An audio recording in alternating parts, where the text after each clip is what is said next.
Consumer club খুলছি 100টা স্কুলে, বিদ্যাজ্যোতি স্কুলে এবং আরও কিছু স্কুল নিয়ে। তো আমি খুব খুশি যে আমাদের যে এই স্কুলের প্রধান শিক্ষক মহাশয় উনি এখানে কনজিউমার ক্লাব করেছেন এবং দপ্তরের কাজের যে মূল্যায়ন সেটা করে উনি এখানে আজকে একটা ছোট সেমিনারের মতো করছেন। আমরা সেই সেমিনারে উপস্থিত হয়েছি। মূলত ভোক্তা সচেতনতা সম্পর্কে ছাত্রছাত্রীদেরকে সচেতন করার জন্যই এই যে প্রোগ্রাম সেটার আয়োজন করা হয়েছে। এখানে বাচ্চাদের বাজারে যাতে ওরা ঠকে না যায় সেই ব্যাপারে সচেতনতার কিছু কথা বলা হবে।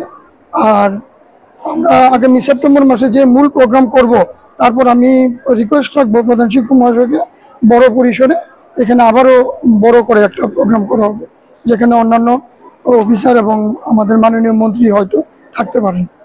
আমি খুশি হয়েছি যে ওনাদের এই স্কুলের এই উদ্যোগের জন্য।